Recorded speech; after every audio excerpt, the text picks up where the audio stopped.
My wife is very aloof. Even after 10 years of marriage, she has never said that she loves me.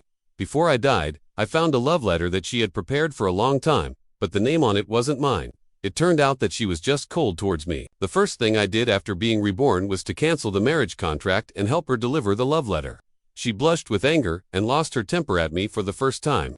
Lucas, who asked you to meddle in my business?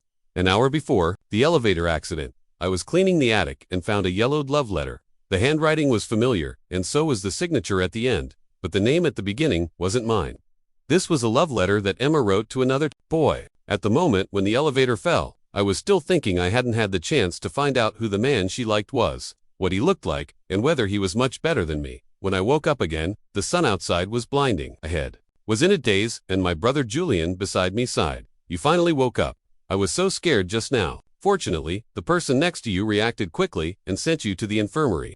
The boy in the high school uniform in front of me made me a little slow to react for a moment. Julian, at the age of 17, the warm touch on my hand told me that everything wasn't a dream. I had really been reborn. The sound of running came from the door, and a figure flashed through the light and appeared in front of me. Are you okay? Emma looked at me indifferently, holding bread and milk in her hand. The familiar memories were suddenly brought back. That's right. On this day I overslept and didn't have time for breakfast. I fainted due to low blood sugar during the break. Emma handed me the food and watched me eat it.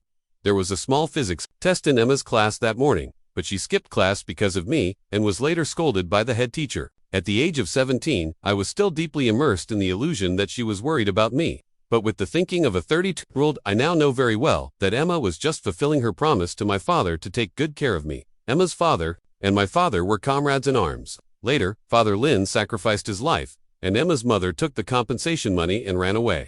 My father took Emma in because he saw that she was all alone, because she was living under someone else's roof. She had always been very obedient to my father and never dared to disobey him. Since that day, Emma had become my little follower. Everyone secretly made fun of us behind our backs, saying that I had an obedient child bride. Later, my father discovered my little thoughts and joked that Emma could be our family's daughter. In the future, she didn't say anything at that time. I thought she was reserved and shy. Now thinking about it, I was really stupid. During class, I was absent-minded and kept going over what happened in my previous life. I didn't want to harm Emma anymore. I didn't marry her. She would live a very happy life, and I wouldn't die later either. During the evening self-study, the teacher delayed the class for 10 minutes. After class, the students rushed out in a swarm. I was packing my things when I saw Emma standing at the door, waiting for me for a long time, looking down at the collection of wrong questions in her hand. The light shone on her, making her look even more lonely and cold. We walked out of the teaching building and remained silent all the way. Emma was always like this, cold and indifferent, as if she wasn't interested in anything. I looked at her back and suddenly stopped. Emma, you go back first. You don't have to walk with me, and you don't have to wait for me in the future either. Why? No reason. You are free. Emma. I walked towards the back street of the school, planning to buy a few exercise books to make up for my poor mathematics. The person behind me caught up and asked me coldly, Lucas, what's wrong with you again? Is it because I went too late this morning, or you don't like the milk I bought? That was the only flavor left in the supermarket. The moonlight shone on her, making her look cold and desolate. Her eyes seemed to be saying, what are you up to this time? I tried to explain, it's really not that. The college entrance examination is coming soon, and everyone's time is precious. You don't have to waste it on me, and I also need to work hard. Emma stood there in a daze, probably because it was the first time she had heard me say such things. I used to like to stick to Emma very much. I didn't get into Stanford University in the college entrance examination, but Emma did. However, in the end, because of a word from my father, she still chose to stay in our hometown city with me. At that time, I stupidly thought that she liked me, but just didn't say it. She must be very regretful. After all, that was her dream university. Emma didn't follow me anymore. I went into the bookstore and picked out a few exercise books suitable for me and also took a composition book. When I went to pay, I realized that the money in my pocket was gone. I was puzzled and walked through the bookstore again, but I couldn't find it. I didn't know if it was stolen or I accidentally dropped it. I sighed and was about to come back to buy it tomorrow when I turned around and bumped into someone. Damn it. The other person let out a cry of surprise, and the comic book in her hand fell. She was flustered as she protected the barbecue and the bowl. Sorry, why is it you again? It was a familiar voice with a smiling tone. I took a closer look and it turned out to be Olivia, a close friend I met in college. Why did I run into her now? What a coincidence. Classmate, my friend and I sent you to the infirmary when you fainted this morning. Are you okay now? Uh-oh, I'm okay. Thank you. I realized it later. I didn't expect that I had such an encounter with her. I didn't even know it in my previous life. Olivia picked up the comic book. Seeing me hesitating there, she took the ... I had ebooks in my hand and paid for them together. I saw you wandering around the store just now as if you were looking for something. What's the matter? Did you lose your money? I nodded quickly. This girl was indeed going to study criminal investigation in the future. She observed so carefully. I said I would return the money to her tomorrow, but Olivia waved her hand and said, "Just treat me to a meal tomorrow." We walked out to the back street. There were fewer people on the street at night, and only a few students passed by sporadically. I looked at the delinquent youths huddled together, smoking not far ahead, turned my head, and said I would send her home. I went to the garage and got a black motorcycle. When I sent her downstairs to her house, the roar of the motorcycle finally stopped. She was afraid that people upstairs would pour water and curse, so she asked me to be quiet when I left it. I sneered, "I can't be quiet. My baby is just so powerful." It sounded a bit strange. When I got home, I actually ran into Emma at the entrance of the community. Strange. Didn't I tell her to come back first? Why was she slower than me? Emma went upstairs with me. There was an inexplicable sense of oppression in the silence. When the elevator door closed, she suddenly said, "Is that girl the direction of your efforts?" I replied, "No, I just happened to meet her. That's really a coincidence." Her tone was indifferent, as if she didn't care much. I didn't explain further.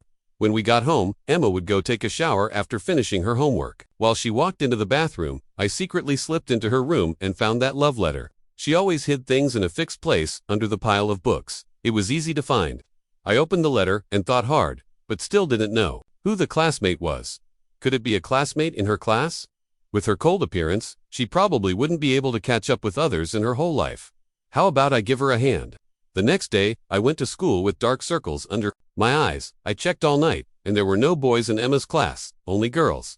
I was still confused during math class. Even if I was reborn, I still couldn't solve the problems that I couldn't solve before. It seemed that the gap between me and Emma was destined to be irreparable. At noon, I was going to treat Olivia to a meal.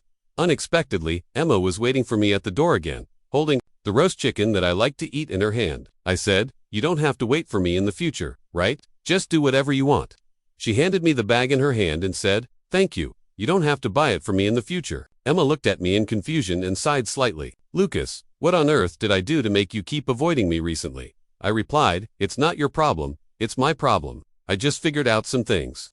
I walked towards the cafeteria, then remembered something and turned back to say to her, "Seriously, by the way, last time my father was just joking when he said you could be my... You don't have to take it seriously, and you don't have to listen to him too much. Emma, do your best in the college entrance examination and go to your dream university."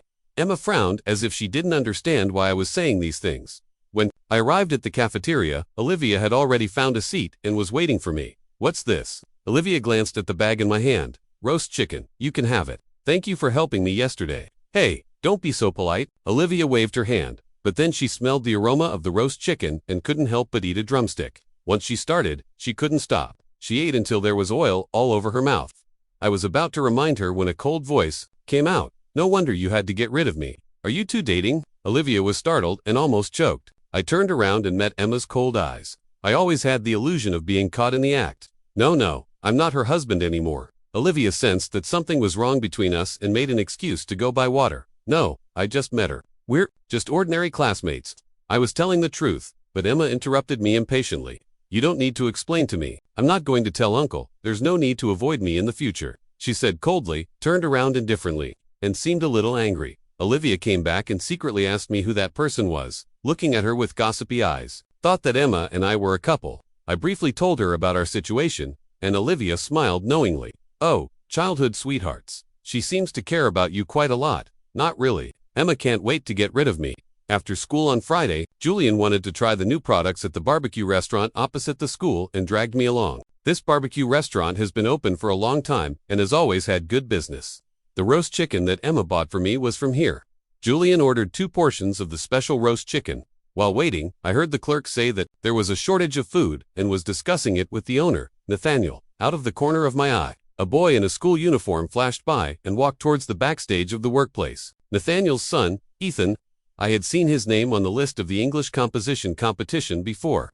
He has very good grades and has always been among the top 50 in the grade. That's right, he has participated in many competitions and is good at studying. He has connections with Emma. No wonder Emma often bought roast chicken for me. She could see the person she wanted to see every time she came here. Every time she bought it, she seemed to be in a very good mood. I thought it was because of me. At that time, a feeling of dissatisfaction rose in my heart, but I forced it down. To confirm that it was Ethan in the love letter, I stepped forward to greet him as he came out. "Hello, classmate Ethan. I'm Emma's friend. She left something behind." "Ah, is there anything?" Ethan didn't have a high voice. Level of vigilance. He rummaged through his school bag and wondered. "She just explained 2 math problems to me and lent me her math notebook. There shouldn't be anything left behind, right?" Sure enough, they knew each other. I looked at that familiar notebook with an orange cover. I bought it for Emma. I used to ask her math problems, but she was not very patient. I was too embarrassed to say that I didn't understand, so I didn't ask anymore. Later then, I must have remembered it wrong. I'll tell her later. I left with Julian. He excitedly handed me the roast chicken, but I didn't have much appetite. It turns out that when you're disappointed, everything you eat tastes bitter. "Why don't you eat? Isn't it delicious?" Julian pushed me. "Hey, what did you say to Ethan just now?" "Nothing. How do you know his name is Ethan?" Julian looked around and lowered his voice. "Because my friend said he is Nathaniel's adopted son, so I remembered him." "Oh, now that I know who the protagonist of the love letter is, most of the stone in my heart has been put down." I don't know what kind of anticipation and affection Emma had when she wrote this love letter. I really envy Ethan. Remembering when I confessed to Emma in my sophomore year of high school, what did she say at that time? "Oh," she said, "I see." Her tone was cold and distant, as if she thought it was a trouble. In the evening, after I finished organizing the wrong questions, I planned to memorize some English words. My phone lit up, and Olivia sent me several documents. "Olivia, these are the math test papers my mom made. You can also do them. If you don't know something, ask me." Her mother is a training teacher in the Olympiad math class, and I can also get some extra tutoring from her. I thanked her and sent an emoji. Suddenly, the door of the room was pushed open. Emma walked in with a gloomy expression. This was the first time she didn't knock on the door. "Did you touch the things in my room?" She didn't say what it was, but I knew. I felt a little guilty in my heart and took out that letter from the drawer. "Sorry, I didn't mean to peek. I originally wanted to match them up, but I didn't expect to be exposed so quickly." Emma took the letter back. Probably because her thoughts were exposed. She looked very unhappy. My heart felt a little astringent, but I still mustered up the courage. "I know who you wrote about in the letter. It's that boy in the barbecue restaurant, right? Since you like him, confess to him as soon as possible. He's so excellent. What if someone else snatches him away? Anyway, the college entrance examination is coming soon. After it's over, you can pursue him properly. Then you can go buy barbecue openly and don't need to use the excuse of buying it for me anymore. Who asked you to meddle in my business?" She stared at me with a heavy gaze, full of anger. "I just hope you can be happier." "Happier?" She snorted coldly. "I think after you fell in love, you can't wait to dump me on someone else. You said you liked me before and you changed really quickly." I was I was taken aback. I didn't expect her to think that way. "You don't like me. Do you expect me to hang myself on one tree?" I retorted angrily. "Yes, you'd better not hang yourself on me. I think it's unlucky," she said coldly, turned around, and left, slamming the door shut. I bit my lip and was so angry that I made up my mind. "Emma, I will never like you again in my life." Then, for a whole week, I didn't say a word to Emma. Dad thought we were all nervously preparing for the exam, so he didn't say anything.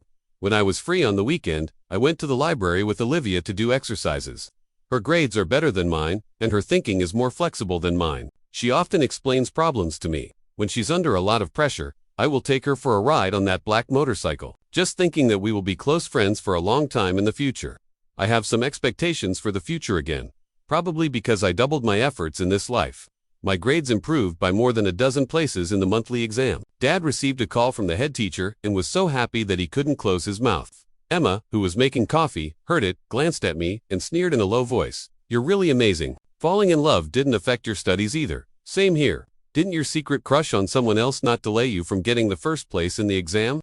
I deliberately retorted and turned around to go back to my room to do exercises. Not looking at her ugly expression, there was 1 month left before the college entrance examination. That was the time when I was the most abstinent. There were only exercises and scores in my head, and I didn't have any time to think about love at all. June came with the hot climate, along with the college entrance examination. This time, I was well prepared and full of confidence when I put pen to paper. Even for the last math question that I used to give up on, I could at least answer a little bit this time, although I didn't know if the calculated answer was correct or not.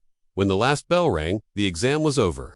It also marked the end of my high school career. Again, I walked out of the examination room and saw Ethan and Emma standing together. She seemed to have not done a question well and was anxiously comparing the answers with him. Maybe love is blind. Emma is always more patient with him than with others. I passed them and walked towards Julian and Olivia. We had made an appointment to go to the amusement park, KTV, Happy Valley, and have a great time everywhere.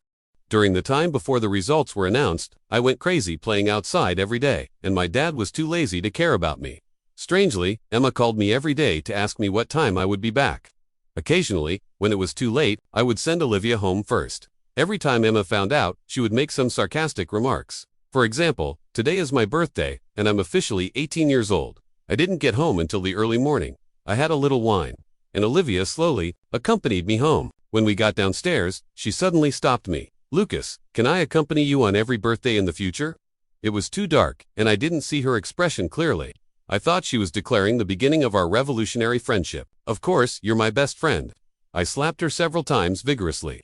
She coughed a few times, and the loneliness in her eyes flashed by. "You hit so hard you almost lost your friend." We looked at each other and smiled. Just then, we happened to meet Emma coming downstairs to take out the trash.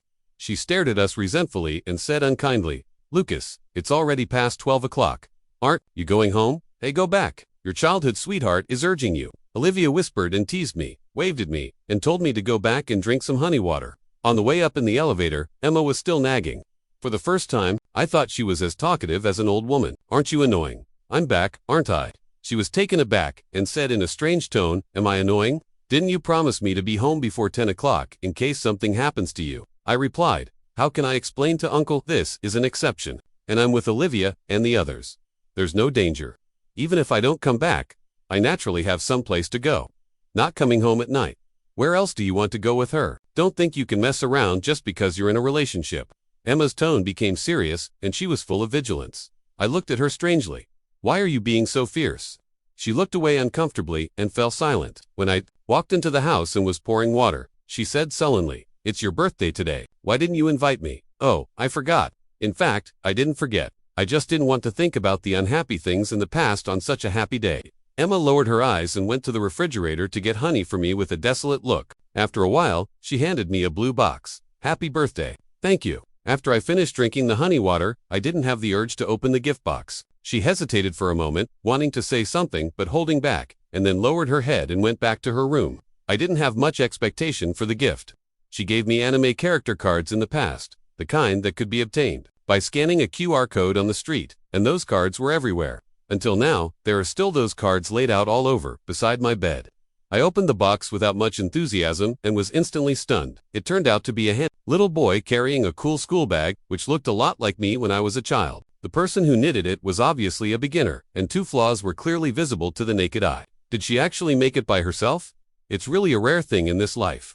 On the day when the college entrance examination results came out, my dad accompanied us to check the scores together. Emma, as expected, still got a high score. When I saw the score of 622, tears instantly welled up in my eyes. "Great, you've really brought me pride." My dad touched my head with red eyes and said he would take us to a big dinner in the evening. My dad took a screenshot of the scores and quickly posted it on Moments to show off. "By the way, Lucas, which school do you plan to go to? When will you fill out the college application?" "I'll just stay at a local university. I want to be closer to Dad." Julian and Olivia seem to be planning to stay in our province to dot. "Very good. Then I don't have to worry about you being unfamiliar with the place if you go to a different province. In my previous life, I didn't do well on the exam and could only choose the engineering major. This time, I can choose to study medicine. My mother passed away when I was very young, and at that time, medical treatment was not well developed, so I want to make more contributions within my ability."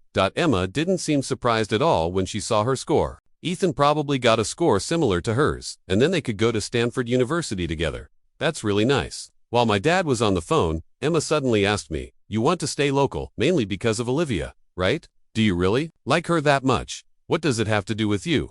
I'm a bit annoyed with her now. I feel like she's been meddling more and more recently. Emma stared at me, and her eyes were not as indifferent as before. "Lucas, as long as you say the word, I can also stay in our province with you." "No need. Your grades are so good. It would be a waste to stay here.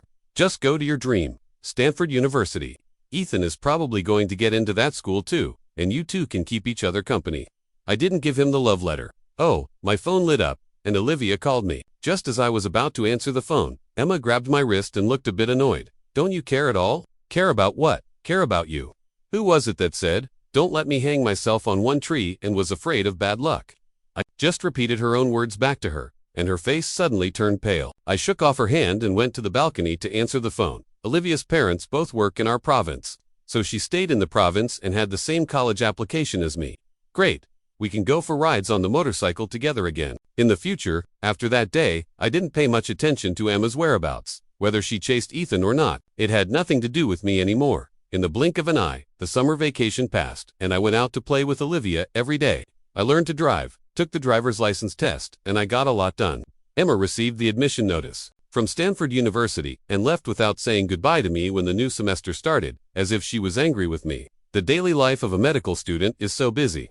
There is so much knowledge to learn. I run between the library and the classroom every day, and Olivia has to pick a time when she asks me out for a meal during the final exam. Looking at the two thick books as big as bricks, I felt like crying but had no tears. Olivia saw that I was losing weight and often brought me food and accompanied me to review. Why do you look so relaxed? Don't. You need to review. I looked at her. I've memorized it all in my head. She shrugged. I equally envied everyone with a good memory. Probably because Olivia often came to find me. My classmates started to talk about it and thought she was chasing me. I also vaguely felt that she treated me differently from others, but Olivia always pretended to be the same as before, so I didn't take the initiative to expose it. After the exam, I celebrated Olivia's birthday at school, but in my head, I was wondering if I had answered the pathology questions correctly. Looking at the candles, Olivia smiled and said, I don't have any wishes. How about I let you make a wish? Lucas, don't look so gloomy. From now on, I'll let you make all my wishes. Can you smile now? I reluctantly pulled the corners of my mouth and wasn't polite to her at all. I hope I don't fail the exams. Please. Okay, the heavens have heard it. She blew out the candles and smiled with a look of indulgence in her eyes. When I went home, during the summer vacation, I met Emma, who I hadn't been in touch with for half a year. She still chose law. It seemed that she often participated in various debate competitions and club activities at school, and she was quite busy too. For the half month after I got back, Emma and I got along without any problems, like strangers, until Thursday night. Emma went out for a party with her friends and came back very late. I was almost asleep when there was a staggering sound at the door, and she bumped into the cabinet in the entrance hall. I walked out and saw Emma sitting on the floor with a dejected look on her face. What's wrong with you? Did you drink too much? I was about to make honey water for her when she suddenly grabbed my wrist. Lucas, I met Olivia today, and then, she said you two aren't together at all. Oh, I responded indifferently. I didn't know what had touched her nerve. Emma suddenly stood up and hugged me with complex emotions in her eyes. Why didn't you tell me? Why did you let me misunderstand for so long? Is it fun to play tricks on me? Do you know that I didn't finish? And her red eyes seemed like she was about to cry. I looked at her expressionlessly, and it would be a lie to say that I didn't feel anything inside, but I just thought it was ridiculous. Emma, I explained it to you before, but you didn't want to listen. Now, on what grounds? Are you questioning me? There was silence. She seemed to think of the scene long ago in that cafeteria when she saw a girl sitting beside Lucas. She had to admit that she was really unhappy at that moment.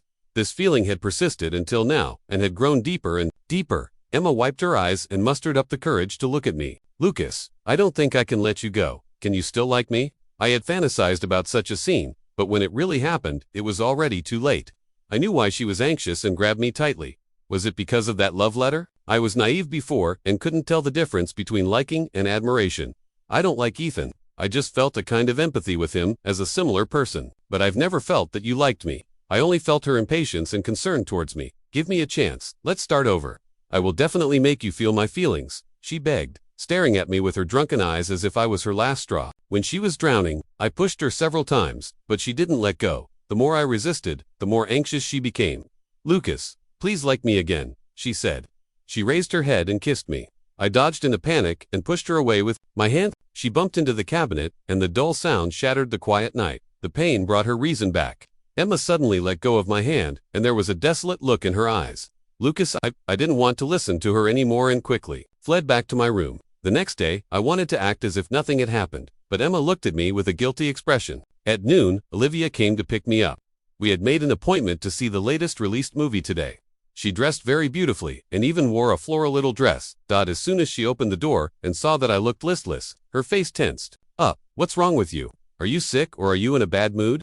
It's okay, I said, reaching out to pick up my hat and put it on. She suddenly grabbed my wrist.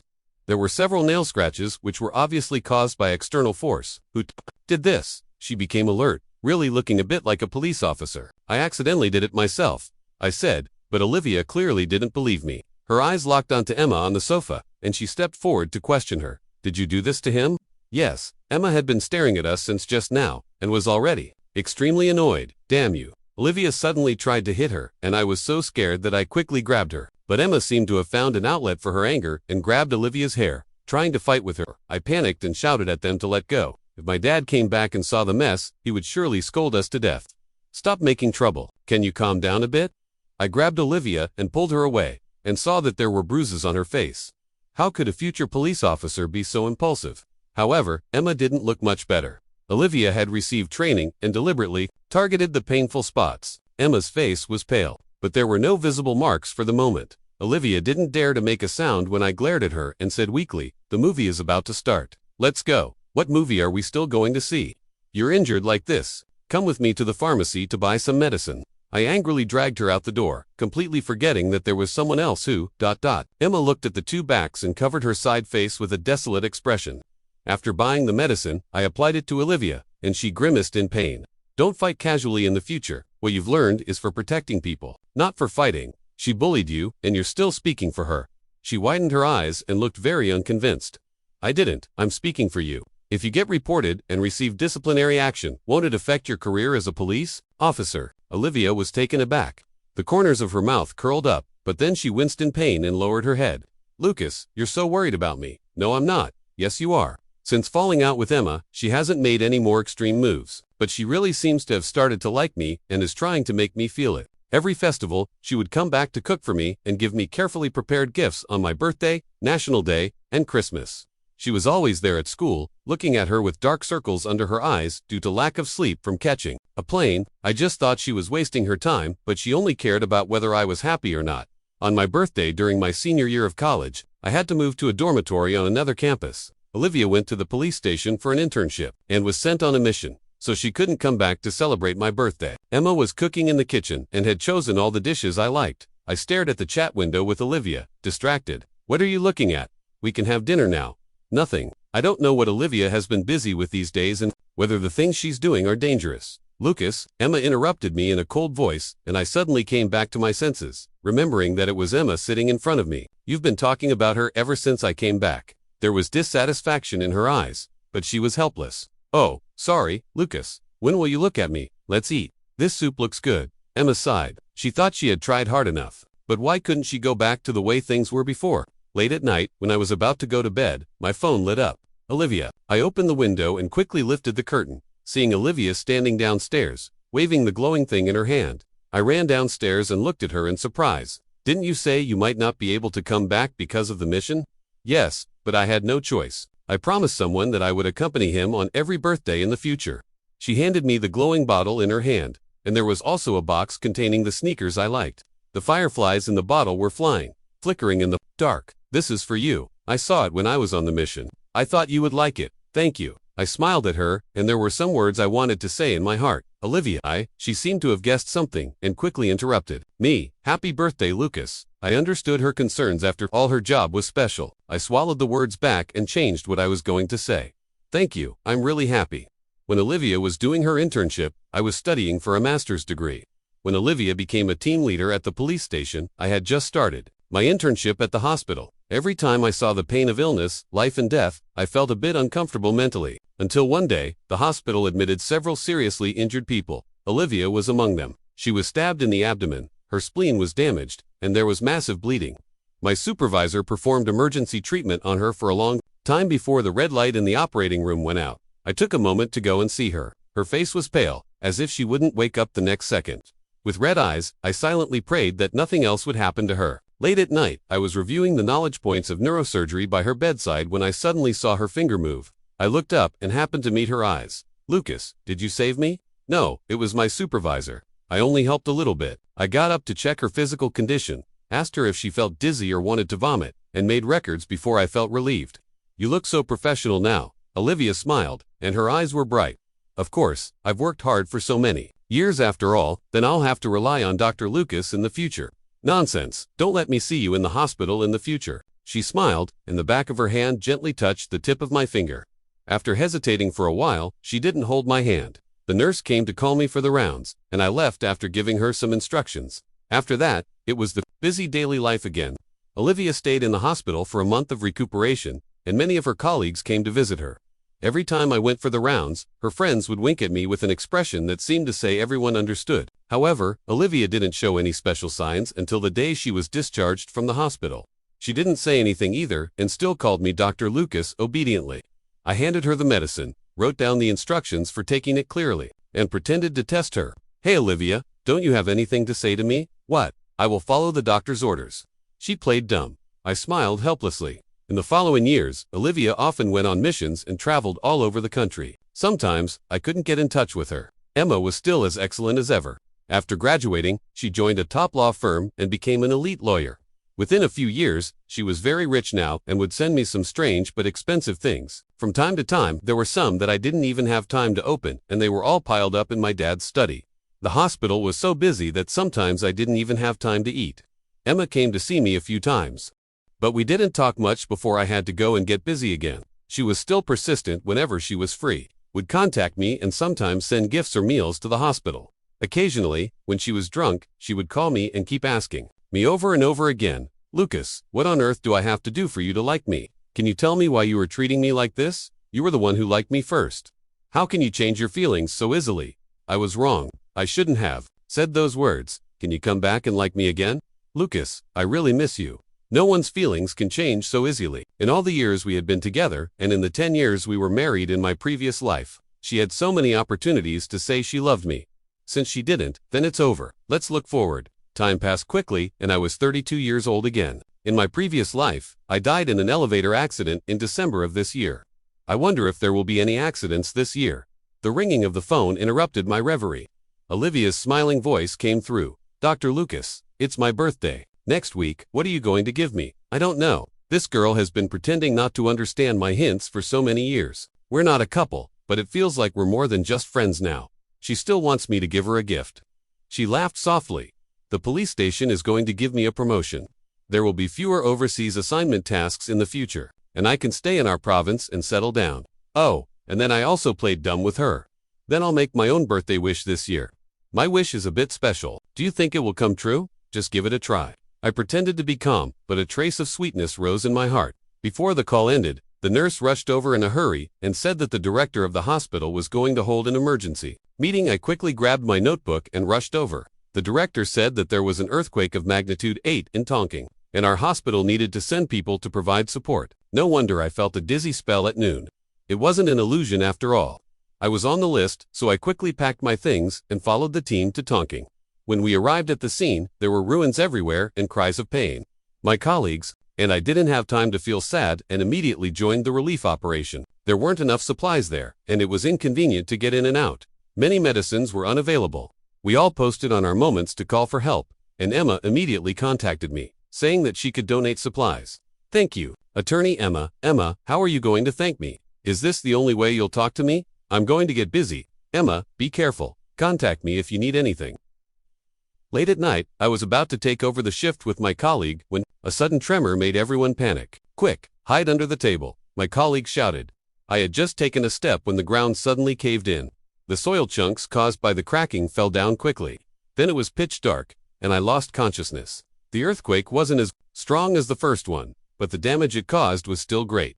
I was trapped underneath, pinned down by the stones and unable to move. I didn't know how much time had passed. My body started to go numb, and my hands lost their sensation. I was so thirsty that I didn't even have the strength to call for help anymore. The darkness in front of me made me think of the moment when the elevator lost its weight. Is it all predestined? Am I still going to die? The phone in my pocket lit up. I caught a glimpse that it was Olivia calling, but I couldn't answer it. It's too bad. Even after being reborn once, I still can't be with the person I like. My consciousness gradually faded away, and my body also started to lose heat. Suddenly, an anxious voice came from above. "Lucas, where are you?" It felt like I had slept for a century. When I woke up, I found myself back in the hospital where I worked. "Lucas, you're awake. How are you? Is there anywhere you feel uncomfortable?" Olivia looked at me nervously, and tears were about to fall from her eyes. I shook my head. "How was the rescue? Are my colleagues who were trapped with me okay?" "They're all fine. The disaster situation has stabilized. You've been asleep for half a month, do you know that? She was angry, yet she grabbed my hand as if I were a precious treasure. Fortunately, you're awake. She lowered her head, and tears fell on the back of my hand, feeling particularly hot. Did you rescue me? Yes, I couldn't get in touch with you, and then our team was sent to provide support. Thank you. What are you thanking me for? You saved me too. We're even. Olivia called the doctor to examine me, then bought me a nutritious meal and fed it to me mouthful by mouthful, just like taking care of a child. I recuperated in the hospital for a few days, and Olivia watched over me during those days. On the day I was discharged from the hospital, I didn't forget about Olivia's birthday for a confession. Of course, it should be the boy who takes the initiative first. I packed my things alone and secretly prepared some surprises with my friends. In the evening, I waited for Olivia to come to the hospital. As she approached the gate, rose petals suddenly floated in the sky. Before she could react, I knelt down on one knee, and the diamond ring in my hand, which I had prepared long ago, sparkled. Olivia, I like you. I've liked you since high school, but I was afraid of delaying your career, so I never dared to tell you. Now, can you give me this chance? Olivia, will you marry me? Her colleagues around us desperately threw rose petals, and my colleagues also cheered. She was stunned for a moment, and her face turned bright red. She nodded with red eyes, looking shy. For the first time, out of the corner of my eye, I saw a familiar figure outside the crowd. Emma was holding a thermal box, as if she had rushed over in a hurry. With sweat on her forehead, she looked at this scene with a pale face, her eyes full of disappointment. Yes, I will, Olivia said loudly with a smile. I put the ring on her ring finger, and it fit perfectly. Finally, I waited for this moment. Olivia suddenly hugged me and cried with excitement.